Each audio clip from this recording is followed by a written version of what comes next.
ladies and gentlemen, is football.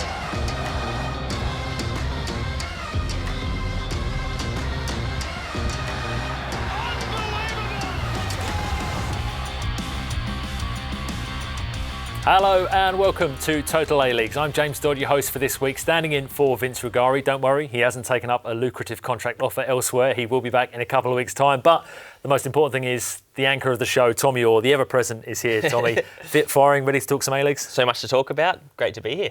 Well, we do have a massive show coming up today. It's Super Saturday in the Isuzu A-League. We've got the third edition of the New Zealand derby between Auckland FC and Wellington Phoenix. We've got a Melbourne derby on Saturday. It's a massive top six clash that we can look forward to between Western United and Adelaide United. The Reds have hit the skids in recent weeks. We'll work out why that's happened. Plus, we'll be looking at the transfer window. Who are the winners? Who are the losers? Plus, Tommy Orr will be picking our combined Melbourne Derby 11 of current players, not historic, current players. That's too hard, the historic one. But speaking of that game, I'm delighted to say that the Melbourne City captain, Aziz Behich, joins us now. Aziz, massive game this weekend. You've just finished training. A little birdie tells me that it's triple Tuesdays in terms of training at Melbourne City. Is that right? Yeah, it's the conditioning day, toughest day of the week. So, yeah, we've hit that out today and, yeah, really looking forward to another Melbourne Derby this weekend. Aziz, I want to ask you just about the team kind of so far this season. Obviously, you've had a bit of an injury crisis, a well-documented one. But when the young players have come in, they've really stepped up to the plate. And now you've also all of a sudden got the likes of Matt Leckie and Tilio back in the squad. Well, how have you assessed the season so far and how excited are you for the rest of the season? Yeah, definitely. Obviously, it's never nice not having the full-strength squad, especially right from the beginning of the season. But, I think, we've dealt with that pretty well. A lot of these young boys have been with us since day one of pre-season, which has helped, and they know what the expectation is within the team and the club. So, yeah, look, they've had a really good a start to their careers in the A-League, but obviously, we knew they're going to have ups and downs as well, which happened. We had a 3-week period where we didn't get a win, which was obviously difficult and disappointing on our behalf, but it was good to bounce back. Just on the goal scorer from that game, Aziz, Lawrence Wong, he's been someone that came into the squad this season, an academy graduate that's come all the way through the system into now being a quite integral part of this first team squad. What have you seen from him as a young man, and how impressed have you been, I guess, with not just him but some of the younger players that have really stepped up in the absence, as Tommy was saying, with some of those senior players being out injured? Yeah, look, he's improved a lot since pre-season. Definitely, Wong is one of them. Obviously, he's been since day one with us. Obviously, still very young, 17 years old. And look, he's done a great job. Obviously, he's got a lot of time ahead of him to obviously, especially physically, needs to get better. But technically, a great player. And that goes along with the other young boys that have also come in. They've really put their foot forward and claiming their spot. So, yeah, look, it's great to see. The academy here is great. A lot of boys coming through. So.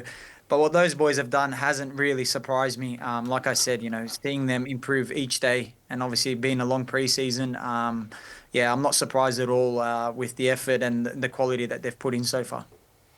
Aziz, I want to ask you about your own career because we've obviously seen you, plenty in the A-League in your career, but you've obviously played in some big leagues in Europe, the Netherlands, Turkey, had huge success over there, played at 2 World Cups. And obviously recently had Cristiano Ronaldo as a teammate, of course, in Saudi Arabia. I mean, what would you say your biggest highlight of your career has been so far? Look, it's difficult to put one moment in my career. But obviously for me, it's always been playing for the national team, especially I've been lucky enough to play at 2 World Cups. That's always been my goal. But, you got to perform at your club level to get selected. So, look, for me, obviously, a lot of time was spent in Turkey, and I always had the goal of winning the league there, and I was fortunate enough to do that with Başakşehir. So, yeah, look, that's a real big highlight because I grew up watching that league with my father. So, I'll put that, but look, the career's still going, so I'm not looking back at it just yet. So, look, I'm here to be successful with Melbourne City now, and, look, really happy to be here. Just a final one on that chapter in Saudi Arabia, as it is. It was a move that kind of shocked a lot of people when it was revealed that you were heading there on that loan deal. Can you give us an insight? Because there'll be so many people that are obsessed with someone like Cristiano Ronaldo around the world. He's one of the greatest players who's ever played the game. Can you take us into that dressing room? What's it like? Look, I'm not going to lie, it was like first day of school again. I'm excited. And even though I've been into so many new change rooms, but obviously that change room was a bit different, obviously with him and Marner and Laporte and Brozovic. But it was a funny first day for myself because they sat me down at my locker and I looked to my left and he was right there, his locker. So I said, it's going to be a great first day. But yeah, look, he was top professional. Seeing it firsthand every single day, what he does and how he goes about everything. I'm not surprised at all that at 40 years old that he's still banging in goals and playing for the national team as well at that level. So, yeah, look, I'll say I'm fortunate enough and I can say I've probably played with the greatest player to play the game. And, yeah, look, obviously wasn't for long, but, got to share the pitch with him and, it was a great experience for myself. So just finally, Aziz, bringing it back home, a massive game on the Isuzu A-League fixture list this weekend, the Melbourne Derby. You're going into it obviously as captain. Just what can fans expect from this game? And I suppose from you as captain, how much do you have to kind of temper and be the diplomat in a game like this, given how fiery it can get on the pitch? Yeah, look, obviously it's the third derby of the year, so we know what's expected. But as a footballer, these are the games you obviously want to be a part of. The crowd's going to be great. We're third and fourth on the ladder as well, so a lot up for stake. But look, the boys know what we need to do. I think last week we put in a good performance against Perth, and even when I look back to Adelaide, especially first half and the Macarthur game, I think we played really well. But as the coach has been saying in his press conferences, it's just that final touch in front of goal that we've been lacking. So. Look, we've already analysed victory and we will continue to do that, but more so focus on ourselves and how we can improve. But, look, it's obviously going to be a fiery derby. I don't expect anything less, especially on my part. But, look, obviously with a lot of young boys too, it could be their first experience as well. But, look, it's great to have obviously Lex back on the pitch and Tills and boys like that know what's up for stake this week. Well, we can't wait to see how it unfolds. Aziz, thanks very much for your time. Best of luck in the Melbourne Derby. Can't wait to see how it pans out. Cheers, Aziz. Thank you very much. Huge game this weekend. Let's speak about Melbourne City, shall we? Because the man behind us on the wall, Lawrence Wong, I say man, he's a teenager, really. Yeah. He shone in that game. He's had such a fantastic journey into this Melbourne City team. Alessandro Diamanti spoke about him recently, said he's the next Diamanti. Lawrence Wong, will come on to him in just a second and what he said after the game. But how impressed were you with this young man and the impact he's had on this team so far? Yeah, if he can be anything close to the next Diamanti, then I think that's a great thing for Australian football, obviously. But no, I thought in this game in particular, he was a revelation. I thought that his energy and the way his enthusiasm in the front third was something that they probably lacked in recent weeks up until that game. And obviously we saw that goal just there, what a fantastic finish that was. And there's no doubt he's a very exciting product. Well, let's hear from the young man himself, shall we? Lawrence Wong, he spoke on the coverage after that 1-0 win over Perth Glory, where he scored the winning goal. It's just extra special to do it here at the club I grew up. It's unreal. Just a good journey from the academy, 14s, 15s. They all have the same concept from the 14s to the first team, so it's helped ease my way into the first team. And I know that your coach at the NPL team, Alessandro Diamanti, is a good friend of mine. He tells me he's going to be the next Diamanti, is that right? Oh, well, I'll try to be the next Lawrence Wong, but if he says the next Diamanti, I'll do whatever he says, so yeah.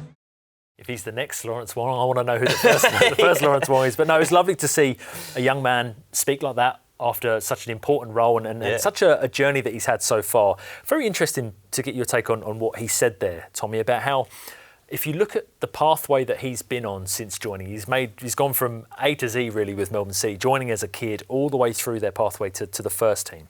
Yep. He said basically that they're setting kids up to play the same way for when they join those junior academy ranks to then playing in the first team. How important is that and how positive is that for Australian football that we've got a setup like that, not just at Melbourne City, other clubs as well, but we're now starting to see the fruit of that? Well, I think it's the first time, obviously, since the A-League's kind of existed. Obviously now it's getting to a point where we're kind of seeing the second generation of players coming through, and we've obviously seen at other clubs as well. There's been a lot of kind of A-League players from early days that now their son or their daughter is playing in the W League or whatever it might be, and that's awesome to see. And I think in this case it's great to see, like you said, but think that's interesting because if you look at big clubs in Europe as well, the likes of Ajax, Barcelona, that's exactly what happens at those clubs. You know, from when you're kind of 10 years old, you're brought up to play a certain way so that if someone does leave in the transfer window, the next player knows exactly what the expectations are of them if they go onto the field, and it kind of improves accountability across the board. And I think that it's fantastic. Then you've got to compliment Melbourne City for what a great job they're doing. Well, you're actually the perfect person to ask about that. You mentioned about big clubs in Europe. When you left the A-League to go to the Netherlands, Yep. did you experience that firsthand about seeing young kids that were probably in the position that you were in, having just joined the club, but they'd already been there, in, albeit the same position as you in the team? Yeah. They knew what the club was all about. They knew the style of play. They knew the things that were expected of them from the academy coaches right through to the first team. Absolutely, and any time you're brought into a club overseas, you're kind of behind the 8 ball from the first day, and I think that's also one of the challenges that Australian footballers face when they do go overseas is, you know, tactically you're in new surroundings, what the expectations are. You know, I think there's a little bit of an element of local players. You know, that if a club is bringing in someone from outside of their local kind of area or from the club, they need you to add to what they're already doing. They haven't brought you in to be the same level as the players that are already there. So there's a little bit of inherent pressure with that. And that's something that I found a challenge for sure. It's actually interesting, the link there, because the man we're going to speak about next, Marco Tilio, he probably experienced that coming through at Sydney, change of philosophy, change of style, making his name at Melbourne City, then moving over to Celtic. It hasn't quite worked for Marco Tilio. He's back here on loan. He had a good end to last season. This season started so well, did his hamstring in round 3, but he's back now. Yeah. And that is going to be so pivotal for Aurelio Vidmar and Melbourne City in this upcoming derby at the weekend. What is it that you think Marco Tilio specifically brings to this Melbourne City side, and what do you like so much about the things that he does in that shirt? I think a Marco Tilio in full flight is probably one of the greatest sights in the A-League. I love watching him play, his positivity and the way he approaches the game. The thing I really like about him that kind of separates him from other good technical players in the league is that he doesn't slow down the attack. Every time he gets the ball, he's very direct. He's already made his mind up what he's going to do, and he's very decisive. And I think that is such a strength for him to have. And I mean, for Melbourne City, when he was injured, we thought, oh, how are they going to kind of fill his boots? And the fact that they're in this position and now they've got the likes of Tilio and Lecky back into the squad, I think they are sitting very well on the table, and to see those two back, I think will make a big difference for them. They head into this game having not won a Melbourne derby since 2023. How much pressure is on the playing group, not specifically for this game in isolation, but when you go into a game of the magnitude of a Melbourne derby, knowing that it's been a long time since you've won one, will that be being spoken about this week? Will Aurelio Vidmar be reminding those players on a daily basis, it's time you step up and actually get a result here? Well, particularly the manner that they lost the first derby, I think that they were completely blown off the park. And if you look at the Melbourne Victory they're going to face in this game, though, compared to the first 2 derbies this season, I think Melbourne Victory is in a little bit of a difficult phase, and they obviously won last weekend, but at the same time, the performances haven't been very convincing. City also similarly were high-flying, and in the last 4 games, they had 3 losses on the trot until they put that to an end on the weekend. So, you know, it's an interesting kind of phase for both of those sides, but I think overall, if you look at this derby, the fact that they've got the likes of Lecky and Tilio back for this game, I think the pressure's more on Melbourne Victory, because Melbourne City obviously have the game in hand, and if they were to go on to win this, they would be in front of Melbourne Victory also with a game in hand, which would be a fantastic position for them to be in. So although they have won the first 2 derbies, or they got good results in the first 2 derbies, I think there's more pressure on Victory in this game. Right, okay, we're at the stage of the show now where we're going to get pelters on social media because of our picks. We are going to do our combined Melbourne 11 of current squads, not historic, current squads. We'll start off with mine, shall we, Tommy? Mitch Langerak, I think, is a lock for both of us in goal. So my back 4, I've gone with Nathaniel Atkinson of Melbourne City at right back, a defensive pairing of Roderick Miranda and Samuel Suprayon in the centre of defence, and Aziz Behich, Melbourne City captain, left back. 2 midfield, Ryan Teague alongside Andreas Kuhn. I know we haven't seen an awful lot of him this year, obviously an off-season signing for Melbourne City because he's been injured, but when he did play, he looked very good, a cut above a lot of the other central midfielders in the competition. A 3 behind the striker. Nikos Vergos is my striker, but the 3 behind him are going to be Marco Tilio, Matthew Lecky playing behind him, and Nishan Valupale on the left. What is your starting 11? Very similar theme, but just a few changes. I also have Atkinson and Behich as the fullbacks, and I have Miranda and Brendan Hamill actually as the other one, which is different to your choice. I think that with Suprayon, we haven't seen him play week in, week out. I think that he has been in and out of the lineup. I was umming and ahhing, whether to put him in, but I think that I think defensively, it's particularly centre-back, I think that was probably the most difficult position for both of these sides, because you could almost choose anybody from the mid to front third in both these teams and you could make a reasonable argument for it, whereas I think defensively, both sides are pretty thin. And I think that, if they had their time again recruitment-wise, I probably think they might have recruited a few more defenders, both of these teams. No, I also had Teague, but I did opt for Ugarkovic in the midfield. Yeah, that's a good pick. And then in front of that, I had Tilio, Machash, Leckie, and then Fornaroli as the striker. And obviously, Fornaroli is an interesting one because hasn't played too much football recently, been largely used off the bench, but I just think what he's done in the A-League, he scored 18 goals last year. He's proven himself enough. I think that, with the right service, he'll score goals. So Machash is the interesting one because I was toying with putting Zinedine Machash in this year, but I don't think it's outlandish to say, and I think probably maybe Melbourne Victory fans would say that they perhaps haven't seen the best of Zinedine Machash this year. Is that fair? I know you've picked him in your team, but is that fair? I think that is a fair comment still. I think that, when I was looking at this lineup, I thought he's kind of the only natural number 10 in both of the teams because they have a lot of those inverted wingers, the likes of Piscopo and Azani, who like to come inside, but they're not natural number 10s. And although I put him in my team, I do get very frustrated with Machash because I feel like he has enough quality, and you see it in glimpses in games, to completely dominate this league. He is a monster on his day, Zinedine Machash. Hopefully he can show that in the Melbourne Derby this weekend. Speaking of this fixture, I guess it's one of those social debates where it's like, it's a better game than this, it's a better game than that. If we're looking at, let's say, top 5 fixtures in the Isuzu A-League, which game ranks where for you? I'm going to say, off the bat, Sydney Derby's number 1 for me. I think it gets the best atmosphere. It's the most ferocious between the sets of fans and the players on the pitch. Agreed.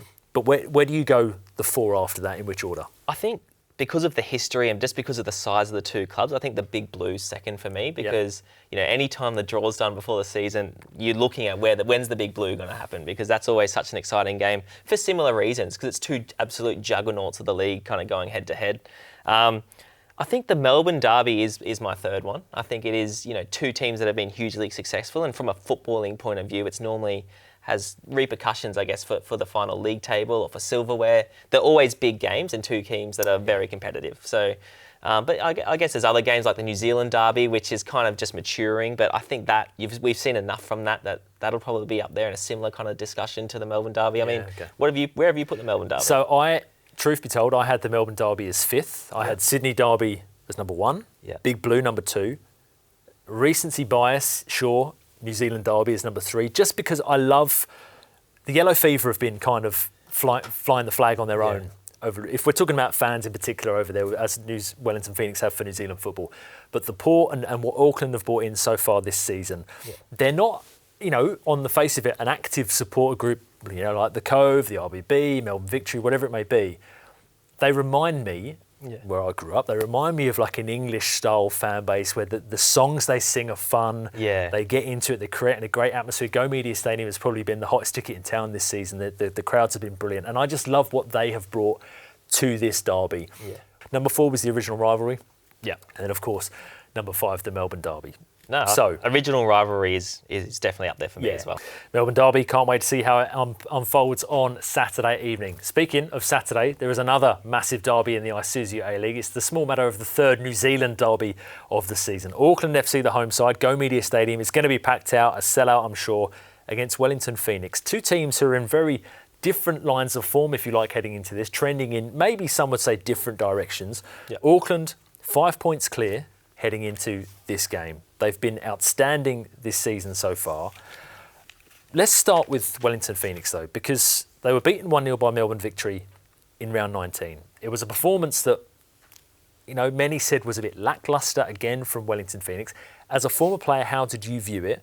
And what's going wrong, if things are going wrong, given how good they were last year for Wellington? What's not clicking for them? I think if you look at Wellington so far, I think that the way they approach the game is very defensive, and they're not really showing much ambition in terms of attack and playing free-flowing football that they were last season. I think if you look at the players they lost, it's not that surprising, and I think from a recruitment perspective, they weren't probably able to replace those players with players of similar calibre. There's been too much reliance on Costa Barbarouses, but Yeah, I must admit I was a little bit surprised to see David Ball frozen out this season, because it's well documented how good his link-up play is and how important he was for that team in previous seasons, and it has been kind of the missing ingredient for them this year, is somebody like that, a bit of a playmaker to decrease the reliance on Costa Barbarouses. So but they have in certain games shown that they're capable of putting in good performances, but it's been a consistency issue for Wellington. Well, the 1-0 loss at Amy Park means the jinx, the hoodoo at that venue continues for Giancarlo Italiano and Wellington Phoenix. After the game, Chiefy was asked about the fact that they went nearly 70 odd minutes without having a shot on target. This was his response in his post-match press conference to accusations essentially that the team aren't doing enough in the final third. I don't sit on the bench thinking, the more shots we have, the more we're going to have, goals. For us, it's about quality of chances, opening up the right areas. If you see a lot of our goals, cutbacks and so on, and it's all done by design. So, again, I keep stressing to the boys, it's more about the quality. You can have 2 chances in a game. If they're both quality chances, you can win 2-0. You can have 20 shots in a game. And if they're all like half chances outside the box, I'm not really sure that they're clear. Maybe you might get 1 or 2 by fluke, but we don't work like that. We're very methodical in the way we want to build up and create our chances. Great opportunity. I don't need to motivate the group. I was just saying that on the panel before. Boys will be up for it, especially the homegrown boys. I think that it'll be another big derby, and I was just saying that probably the best game of the season was last year. The best game of the season so far was last week between Wanderers and Sydney, and I think we want to match that. We want to give our fans something to be proud of as well, and match Auckland. So Auckland are deservedly first at the moment, but we're going to go there and try to spoil the party. Yeah, 2 very interesting takeaways there from that press conference, Tommy. The first being that Chiefy's mantra, maybe the philosophy this season, is that they can have 2 good chances, and that might be all that they need. The flip side to that is that many will say, well, you need to be creating more than 2 good chances. Wellington aren't really creating that many chances this season. I think they rank lowest for expected goals, if you're a fan of that metric, and chances created. It's clearly an issue for them. Going into a derby game this weekend, where they've already lost the first 2 New Zealand derbies in history, do they need to be doing something different for this game? Do they need to be approaching this in a different manner from what they're doing currently? Well, I think that it's related to those comments. I think what's interesting, and what was kind of Wellington's undoing maybe against Auckland earlier this season, is if they do go behind and you're only kind of creating 1 or 2 chances a game, how do you come back from that situation? I think that very much has been the problem for them, because if they do go behind, all of a sudden the whole game plan or the way he sets them up, it's not kind of suitable for the circumstances of the game. And I think that in their game where they conceded 2 late goals, I think it was the first derby of the season, and Auckland won that one 2-0. But I think that their performance wasn't terrible. They still didn't create many opportunities, but they didn't concede many either. They were defensively very solid, and it was only 2 kind of lapses in concentration defensively that cost them in that game. So I think they'll very much go into this game with a similar mindset to what they've shown, and probably look to be very compact and difficult to beat, and then in addition to that, look to counter-attack through Costa Barbarouses and create opportunities where they can. Well, I've already mentioned earlier in the show, Tommy, about why I love this derby and why I think it's very quickly risen up the rankings to be one of the best games in the Isuzu A-League. What do you love about it? Yeah, I think that the banter between the 2 teams and how fast that's evolved and how quickly that's kind of evolved this year, because it's still very fresh. Obviously, it's such a brand new team, Auckland.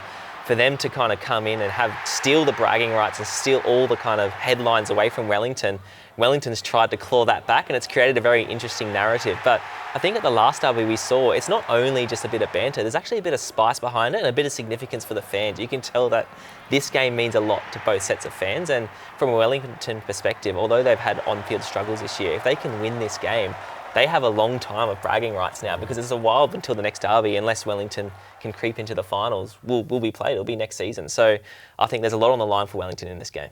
Well, let's talk about Auckland, shall we? 2 questions for you with the Black Knights. The first is, how do they keep doing what they're doing in terms of when they're scoring goals and picking up the results from that?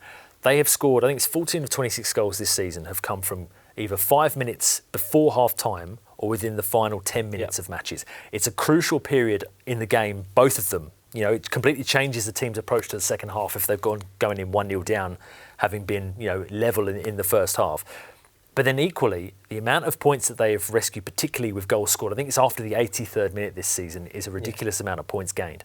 How do they keep doing that? And is it lazy or is it easy just to say, oh, they're fitter than everyone else? Yeah, I think that fitness is part of it. They're obviously a very fit team, but I think it's more down to the discipline and the way that Steve Coric has set them up, because they're not a team that you see pressing 100 miles an hour from the first minute to the 90th minute. They're very measured in everything they do.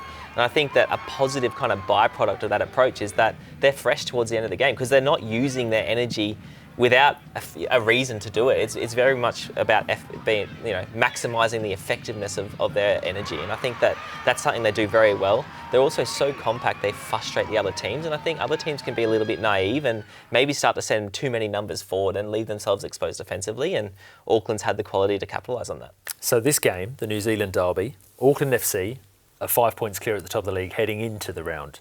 Wellington Phoenix are outside looking in on the finals places. Some would argue that although Auckland have won the first 2 editions of the New Zealand derby, there's more pressure on Auckland going into this game, given they know that they want to keep that buffer at the top of the league if they want to go on and win silverware and win the Premier's Plate, whereas Wellington are just essentially not scrapping for their lives, but they've got nothing really to lose because they're already 6 points outside the finals positions as it stands. And I think everybody's expectations are that Auckland will be too strong in this game, so I think that is probably the right narrative. But at the same time, if Wellington want to salvage something or some pride from this season, this is a must-win for them. Obviously, losing or not having a good result so far against Auckland, having a disappointing season so far, there's still a lot on the line for both teams, but make no mistake, I think that if Auckland can get 6 points from the next 2 games, I think the title is theirs. So let's talk about the team that's currently chasing Auckland FC, shall we? Adelaide United, a surprise loss to Sydney FC on the road a couple of weeks ago, lost 4-1, given how good Adelaide's away record has been this season. They then followed that up with a very disappointing from an Adelaide perspective, 2-1 loss at home to Newcastle.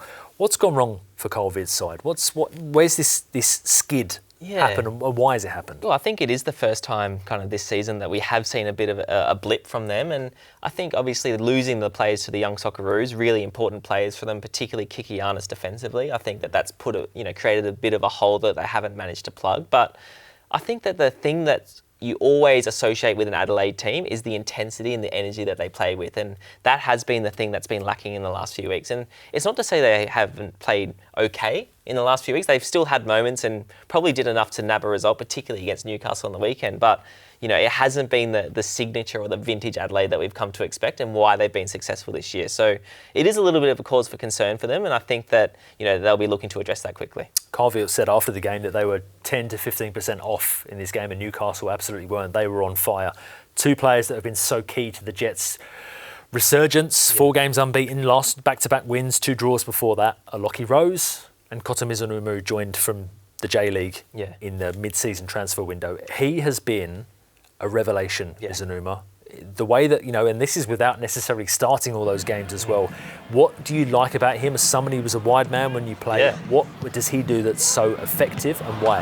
I think that what he does that not many players in the league do is he doesn't try to beat his man. He just creates enough kind of space to get the ball into the box, and he's got such good delivery. And I think that he plays to his strengths, and Lockie Rose is smart because he knows that as soon as he gets the ball, he's aware that he's going to cross the ball as early as he can, and he makes the run according, knowing that situation's going to unfold. So it's a great little partnership that they've got going there, and I think that's been kind of one of the keys to why Newcastle's turned their form around.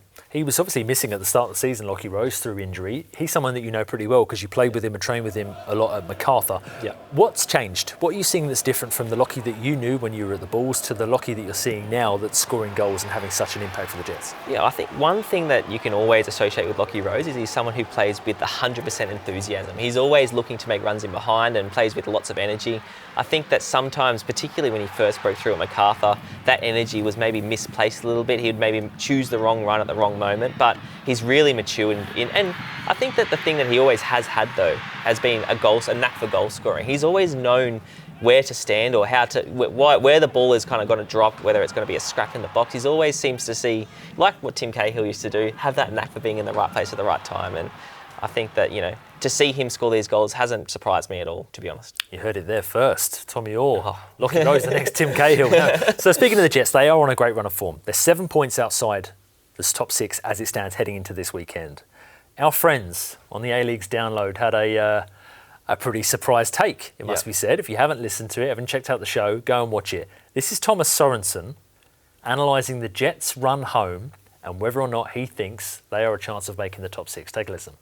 Newcastle, I feel like they've probably left their runner obviously a little bit late. Would have liked to have seen that form a couple of weeks ago. 7 points off 6th place now. I'm going to be the first one to say they're going to make the 6. Yeah, I think they will. Yeah, I think they're capable of it. Yeah, no, for sure. And again, they've got Brisbane at home this weekend. I think they've got Auckland at home in the next one as well. So they've got a chance now to really make an impact. And yeah, they're on 18 points, but everyone is going to take points from everyone. So if you can make a run of 3 or 4 wins, you're right there. So, can they? I think I agree with Archie. I think they've left their run a little bit too late. They're playing great football, but they almost have to be perfect from here to the end of the season. And with some really difficult fixtures in there, I think that they have left it too late. I think one thing that would probably play into that is that if you're referencing those games at home, they've only won 1 game at home this season. Rob Stanton will know that has to change. Whether it does, we're sure it remains to be seen. Speaking of a team who did win at home in the last round, the Western Sydney Wanderers come from behind against Macarthur Bulls, 2-1. They won, goals from Nicholas Milanovic and an absolute screamer from Gabriel Klur. The Wanderers have been a funny team this season because at times they've looked scintillating going forward, but then maybe defensively is where they may have struggled. They played so well in the derby, it would have felt like a loss not getting the win against Sydney FC. Have they turned a corner? Yeah. Wanderers, and are they looking like a team now, if you're looking at someone who you think is going to make a run, as Thomas Sorensen was saying about the Jets, can you see them doing that to secure a spot in the 6? Well, I think their performances have definitely turned a corner, and I think obviously you touched on the Sydney derby, which they were very unlucky not to win.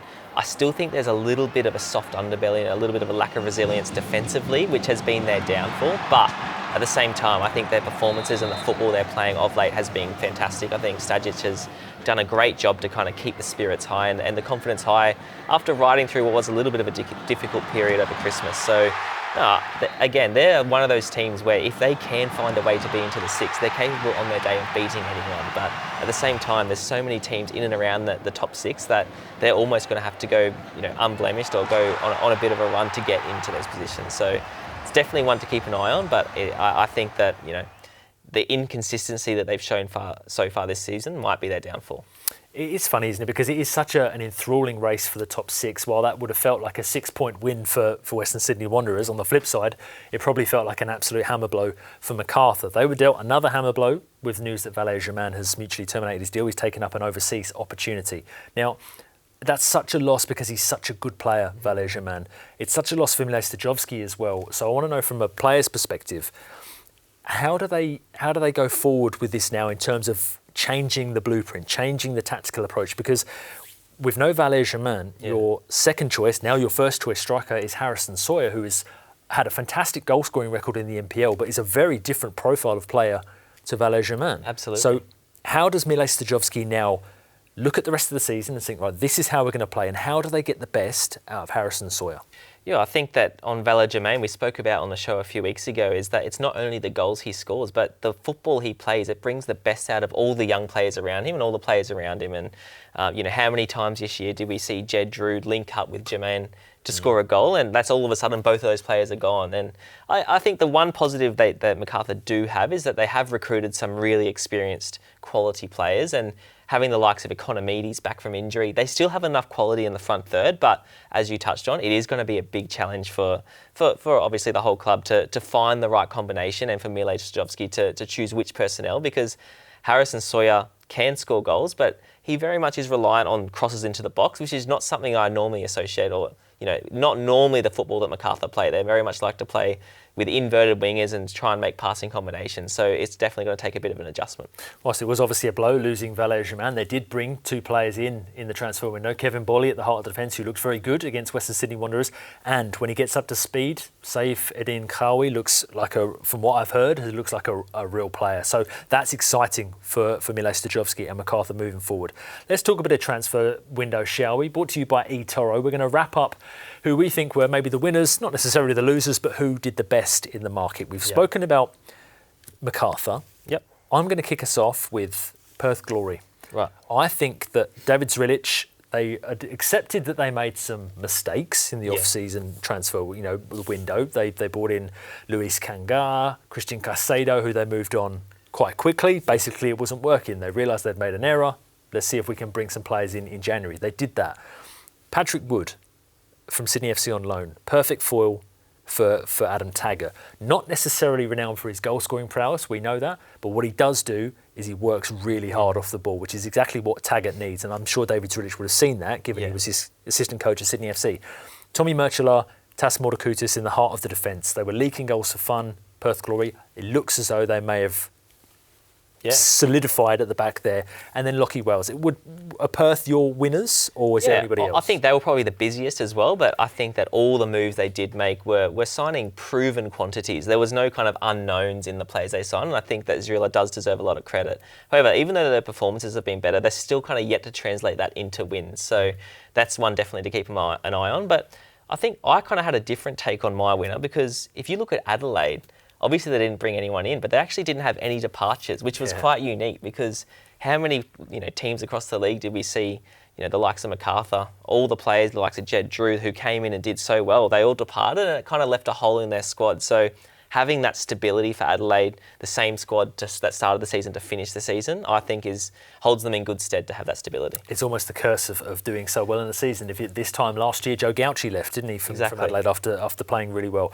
So if you had to pick a late winner for who did the best in the mid-season transfer window, would Wanderers be in there, given that they strengthened really well in defence? I think so. I think the likes of Alex Gerspach, who we're still seeing kind of get back to full fitness, he's an exciting player, and I think that he can really add to the football that they play. And I think defensively is where the Wanderers kind of looked the most vulnerable, and to make those signings, I think really kind of shores things up and addresses the problems that they had, and I think Sturgis did a good job.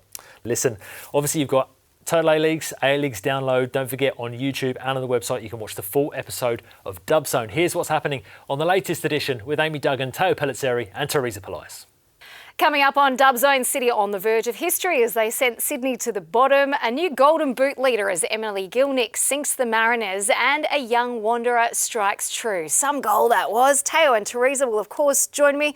Favourite moment or highlight? Yeah, look, I'm looking forward to talking about Perth Glory and how they've really impressed me with the way they've taken on this season. And I think the Melbourne City catharsis of finally winning a grand final rematch. We've got to talk about that. There'll be plenty to talk about that, including Teresa's tan. Join us for Dub Zone on the A-League's YouTube channel, website and 10Play. Tommy, we're fast approaching extra time. In fact, we're in it now. We're running out of time. We're going to rattle through some topics. Let's do some quick fire answers, shall we? Young Socceroos through to the quarterfinals of the Under-20 AFC Asian Cup. How important is that for Australian football, and how impressive have you been with them? Very important. Those tournaments can't be understated how important they are for development, and they've been impressive. They've also used most of the squad, which is not something you see all the time in tournament football, so very good. I tell you what is very important as well. Dean Bosniak on the score sheet, plays for Macarthur Bulls. They need a centre forward to come in and score goals. Maybe it could be him. Josh Brillante, 250 games in the Isuzu A-League. What a fantastic achievement. Yeah, he's one of the greats on and off the field, and who used to be my roommate in the Socceroos for a little period as well, so know Joshy very well, and great to see him have such a good career. Obviously remember him well from his time at Sydney FC, probably where he had his most success, but what a servant to the game. Spoke to Josh at the start of the season. He said if he wasn't an A-Leagues footballer, he'd probably be a painter and decorator, so glad that he played 250 games in the league. Okay, is the slide tackle, the art of the slide tackle, something that's been lost from the game, and how good was it to see this from Garuccio? What a tackle this was, but I mean, I think it is a little bit of a dying art. The risk versus reward in these situations is pretty low. It wouldn't take much for this to be a red card and or penalty, so I mean, fair play to him, he did it well, but I can understand why it's maybe getting phased out. You've been on the receiving end of a few of those during your career? I have, unfortunately.